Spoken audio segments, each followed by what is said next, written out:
Okay, welcome back, everybody. 11:40 now, and we're going to take it out to Holland at this point, where you can see the waters are churned up. I'm not quite sure that these waves are as high as maybe 4, 5, 6 feet yet, but they're trending in that direction. And, you want to stay out of the waters today and tomorrow. We want to make that clear to everybody, because as soon as people start going in the waters, this is the type of scenario where problems can start to occur with rip currents, especially since we are escalating. We're cranking up the waves as we speak and increasing the probability of rip currents. So you want to be aware of that. Small craft advisory right on through this evening and into tomorrow morning. Also, there's going to be a Lakeshore flood advisory that goes into effect at 8 o'clock for sections from Muskegon County on southward to the Indiana line. So a high beach, high swim risk, obviously, and looks like pretty much that's going to be the story on Friday as well. Though the wave action won't be quite as high, it will be high enough, 3 to 5 feet, maybe even 6 feet in spots, as these winds will maintain out of the west at 10 to 20 miles per hour. And there will be some wave action over the weekend as well, so don't forget about that. Just not quite as high, more like 2 to 3, perhaps 4 feet at times. Right now in Grand Rapids, temperature of 77 degrees. That was recorded about 45 minutes ago, so perhaps we are nearing 80. Well, remains to be seen at the next observation right before 12 o'clock. Already above 80 at Chicago O'Hare, and keep in mind they're an hour behind us. So the atmosphere a little bit warmer than yesterday, and it makes sense. On a southwest wind out ahead of a cold front, you're going to squeeze some warm air right on into West Michigan. That's what we're doing, gusting into the 20s, well into the 20s at times, to around 30 miles per hour, particularly along the Lakeshore, and probably even some gusts into the 30s at this point in time. Dew points running in the 60s, so there is a definite feel of humidity now in Grand Rapids. Typically, you elevate those dew points, you've got a cold front working across, you'd think, well, you got a shot for some showers and thunderstorms.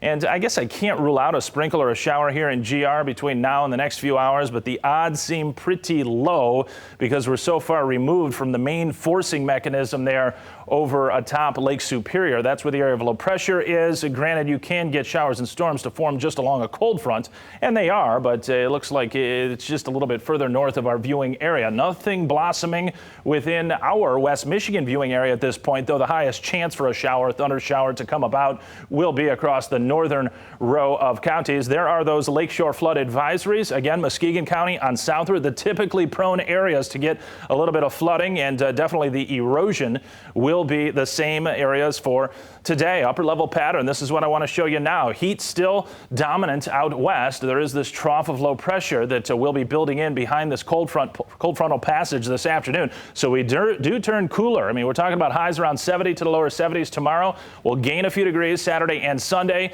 And then it gets kind of interesting. A spoke of warmth tries to come out across the central plains as we work from Sunday into Monday. And that may in fact get us to around 80, maybe the lower 80s. But then the next chunk of cooler air dropping southward out of Canada, well, it remains to be seen just how quickly that comes in, because some ridging over the eastern United States tries to hold firm. And you can see there's going to be a real sharp demarcation line there where it turns cooler. It's going to be a boundary Monday into Tuesday and Wednesday, and where that sets up will give it the best chances for rainfall. That seems to be going back and forth on the latest runs of the modeling. And I do think there will be a shot for some rainfall in that Tuesday time frame. Could be some heavier rains at that point, maybe later in the day into early Wednesday. We'll wait and we'll see. This is this afternoon's pattern of clouds, though. Very thin, Nicole. Maybe a shower, maybe a sprinkle, especially north of GR. That clears out of here, and we're going to be all sunshine by late day. Dry atmosphere building in. It will be cooler from a high of 83 over the next couple hours down into the lower 70s by the time people are driving home from work.